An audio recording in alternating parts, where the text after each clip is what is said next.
Transiting that lens from CEOs to consultants at your firm, how has your definition of what makes a great consultant changed over time, especially with data becoming so much more pervasive in the workforce? Yeah.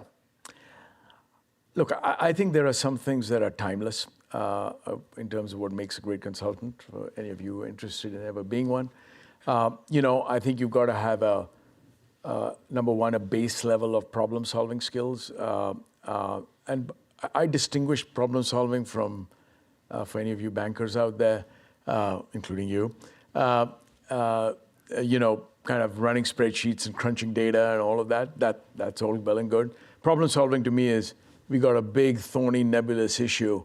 And how do you really kind of break it down into what are the hypotheses, what are the key issues, what are we solving for, what might be some ideas, what do we really go analyze, and then some recommendations that come out of it. So there's some base problem solving is a kind of, just I think a needed piece. Teamwork's critical in consulting. We all work as teams, so teamwork is essential. Leadership, right? We need people who can lead. And then the other timeless piece is your ability as a consultant to be a counselor, right? Often as a 23-year-old, if you've gone through the MBA program here, as a 29, 30-year-old, you're working with people who are 20, 30 years older than you. You're counseling them, you're advising them, right? How do you actually interact and work with them as a peer? So I think those are the timeless things. I think in this new world that we're in, I would say relative to certainly when I started, but particularly true today, knowledge and capability matter, right? I mean, our clients pay us because people know something about something, so you got to know things.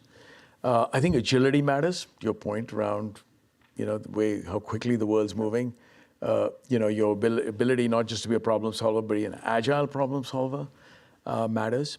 I think the ability in this complicated world to even integrate more, right? As I said, I was in Silicon Valley in a immersion session, so I visited with NVIDIA and Google and Amazon and Microsoft and Salesforce and Stripe and others. It was interesting talking to all of them because they're still at their heart in terms of what they do, despite everything going on with agentic and all of that stuff. They're still product companies. They build product and capabilities. And my clients, on the other hand, at McKinsey they're customer-centric, right? They got to go deal with their customers. They got to sell, they do things that they do with customers.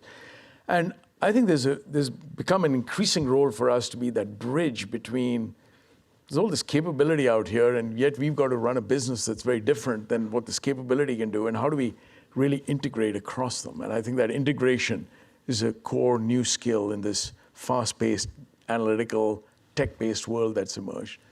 And then finally, I still think, superior counseling to CEOs and, senior-most leaders is a critical thing. As you're mentioning, you've spent years asking CEOs some of the toughest questions on leadership and purpose. For the undergrads and MBAs here, as we start to think about joining the workforce, what questions should we be asking as we begin our own journeys? What questions should you be asking as you begin your journeys? Okay.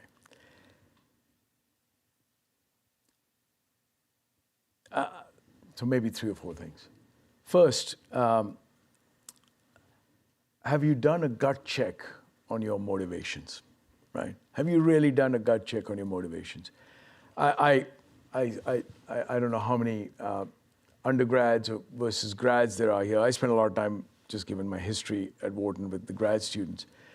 And I find sometimes that over the years, there's been a herd mentality. When I was at Wharton, everyone was like, oh, we're going to go be a banker, right? I mean, that was the big thing, right? Everyone wanted to go to Goldman and Morgan Stanley and, Deutsche Bank or whatever it was at the time. Then there was this herd mentality of I want to be a consultant. And today's herd mentality is, oh, I want to be an entrepreneur, right? And you know what? Neither any one of those things is right for some people and not right for others, right? And so is there a real gut check on your motivation, right? What really fulfills you? What really excites you? What's you good at? What are you going to be good at? Don't just have the herd mentality. So I would say, number one, gut check on your motivations.